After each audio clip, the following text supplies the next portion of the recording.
Okay, so today we are reading Agard's Checking Out Me History. We've spent a lesson introducing it, now we are looking at the poem in a bit of detail. And our learning objective is to explain how Agard seeks a permanent change by carving out me identity using black history. And I'm really glad we've already talked about that word identity. So we know that's all about who you are, where you come from, what your past is, what your heritage is. That's a really vital part of being a regular person. And if you are from a black background or from any non-white background living in Europe, maybe that's an especially important question to have answered about what your identity is and how to explore it. We've, of course, got some versatile vocabulary going on. We've been introduced today to those words paucity and excess. The last time we've had identity and heritage, which are good too.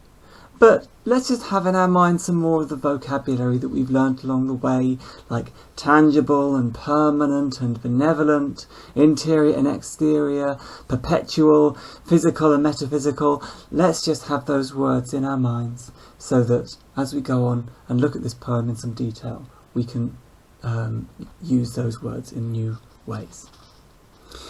So, we've read the poem, and probably we know by now that at the very start he tries to explain what happens when colonial history is taught to people who are not from a white background, whose heritage is not in white European people.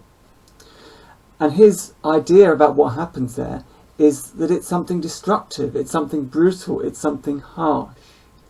The way he communicates that is through talking about an actual wound, an actual harm that's done, something physical and tangible. So we might be talking about something that happens in history lessons, but because he thinks identity is so important, it's almost like harming you physically to actually harm your identity. And he expresses that in this one line. I've written over two, but it's just one line in the poem, where he says, bandage up me eye with me own history. And in this phrase, I'll actually start, not at the beginning of the line, but sort of in the middle, with this word I. I've said that this white colonial history is destructive and harmful. Why does he choose to emphasise the I when he does this? Well, I think there might be a couple of reasons. And first of all, I don't want to blow your minds too much, but this is what we could call a pun. A pun is when you have one sound of a word, but it might have two or even more different words that sound the same. So we've got an I as the physical part of your face, but it's also the I. I am who I am. That's what identity is. So the I in your face is talking about I, a person, and that takes us right back to these important things about identity. But also I is all about your vision and how you see the world around you. And I'm sorry, my arrows are going in a funny direction. I'm going to give a few words there. The world around you. So if colonial history has done this job of harming your eye and maybe bandaging it up so that you can't see out of it, it means you can't see the world around you properly. You can't understand where you come from. You can't understand the kind of power structures that we live in.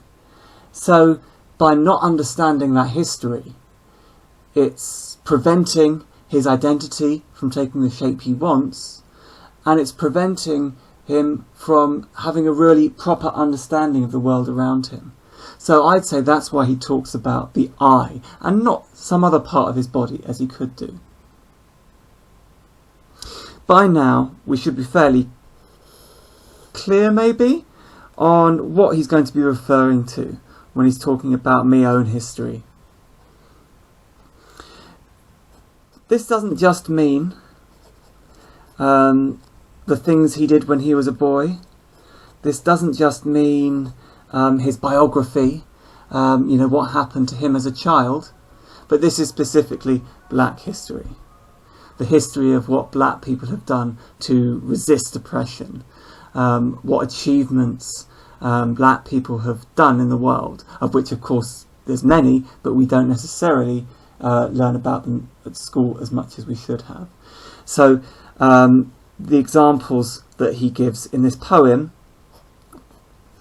we won't be exploring all of them today, but it's people like Toussaint, it's people like Nanny of the Maroons, it's people like Mary Seacole. So we need to just be really confident that we know what he's talking about when he's talking about black history.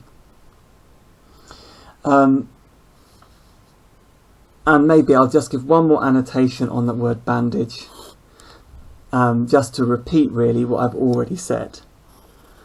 That Eurocentric history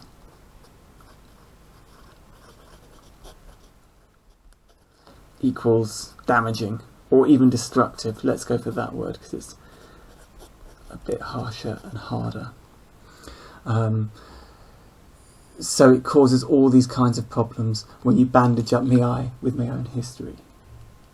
So that sets the tone for the poem, that this one little metaphor or idea shows us just how damaging this emphasis on a white history can be when there's this whole rich, important tradition of black history that operates in a slightly different way. So that's where he starts from. And as we'll have seen, even from one reading of the poem, what he then goes on to do is to contrast the kind of learning you might get about people like Napoleon, or Lord Nelson, or Columbus, with the kinds of resistant activities undertaken by these fascinating and brave, bold black people. So his first example is Toussaint, who was an important leader in the Haitian Revolution. We've talked about him. The second example he gives is Nanny of the Maroons. Nanny of the Maroons, who was a leader of people in Jamaica in the early 18th century. And what she did was constantly engage in what's called guerrilla warfare against British invaders and British soldiers to try and protect her people and keep them safe. And one of the ways she helped to do that was by establishing a kind of town or a settlement in a place where you could really easily see what was coming. And that's what I've tried to get at in this very simple picture. So you've got to imagine Nanny up here, there she is, in the settlement, which is now called Moortown in Jamaica. And you can see right out over the stream, over the landscape, so that if anyone was to come and attack and try and enslave these people who might have been brought there as slaves but then got free, she can see them right away and she can help to protect those people.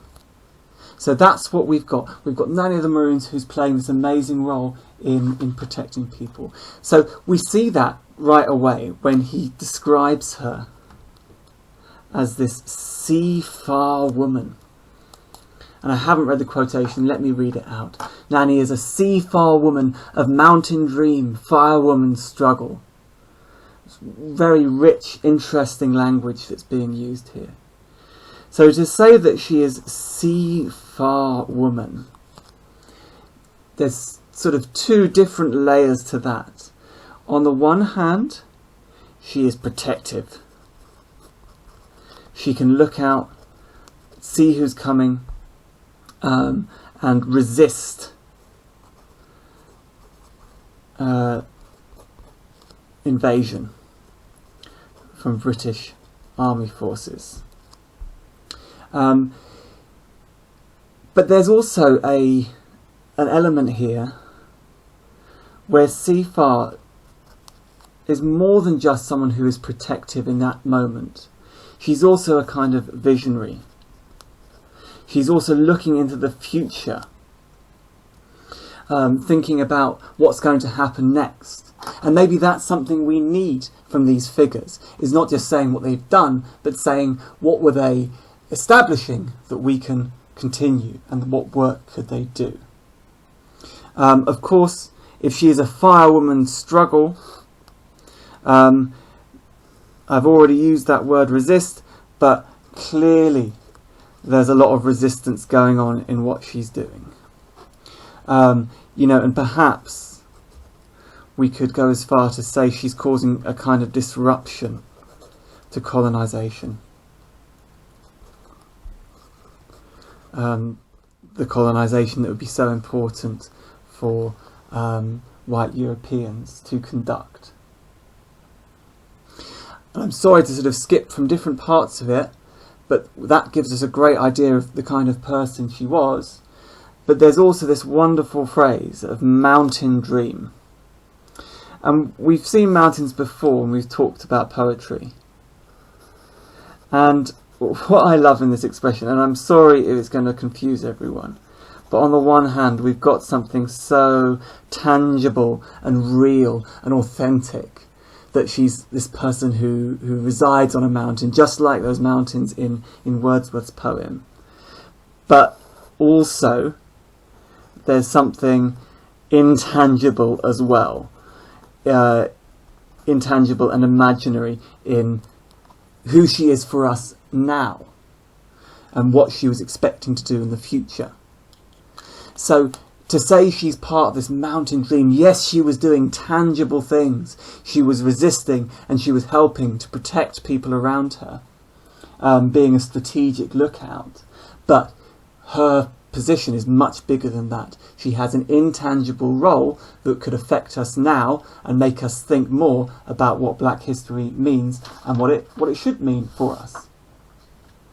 So Agard gives 3 examples in the poem of the kind of Black history that gives him hope, that gives him support, that gives him resilience to exist as a Black person. But when he gets to the end, he kind of sums that up in a really, really nice way. So that it's not just isolated incidents, but he wants to tell us at the end, what is the effect of that? What does it do when you put together all that Black history? And what he says is, now I checking out my own history, I carving out my identity. So we're back with our wonderful word identity, which I don't need to make any annotation on. I'm just going to underline because it's so important. You already know what that is, who you are, where you're from, all those different things. And maybe I'm not going to emphasise this line right now, because I think there's enough to be doing in this final line of I carving out. We've got to kind of imagine the poet, the speaker, as someone who is creating a sculpture. Their identity is a bit like a sculpture, that they are really actively taking a role in creating and turning into whatever it is they want to be. And if we take a word like just that phrase carving out, there's so many things we could do with that. So I think first of all, it's a word like tangible again. It's a tangible metaphor. Your identity isn't something just in your mind. It's so important that it's like carving a sculpture out of wood or stone. So it's tangible and it's like wood or stone. Those are the kinds of materials you make a sculpture out of.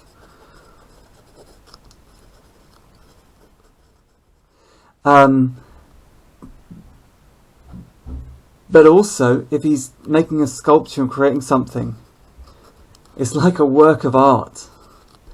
A beautiful work of art where the creator takes care with every single little detail to make sure it's right and correct and exactly what he wants to be. And if I was going to take another direction from that tangible metaphor, slightly different, I would say it's something permanent. Hopefully I'm going to spell that right. He's creating an identity. Maybe I'll just draw an arrow down from here as well. An identity that is permanent, that's going to last for a long, long time. That is not something like a wound, like a bandage, that you will have for a little while and it'll get taken away from you and it'll hurt and be harmful. But it'll be something that's permanent and last for a perpetual period of time. Finally, in that little line, I think we shouldn't ignore that simple word of me identity, my identity. Like when we talked about my last Duchess, even though it's a small word, it's an important word because it's taking his own possession, being active,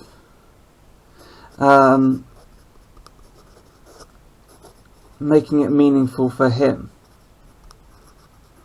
So whereas when my last Duchess was about the Duke objectifying a woman and bringing her under his control, and that was bad, in this case, because the speaker of the poem is talking about their own identity and creating their own identity against the oppression that they've suffered before and building up their own heritage, I think it's fair to say that this is a positive thing, taking possession of your own identity, that's going to be a really brilliant thing for the whole future. So I feel like we've only just got started talking about this wonderful poem, but we better leave it now so you can take some notes and think a little bit more deeply about what's going on.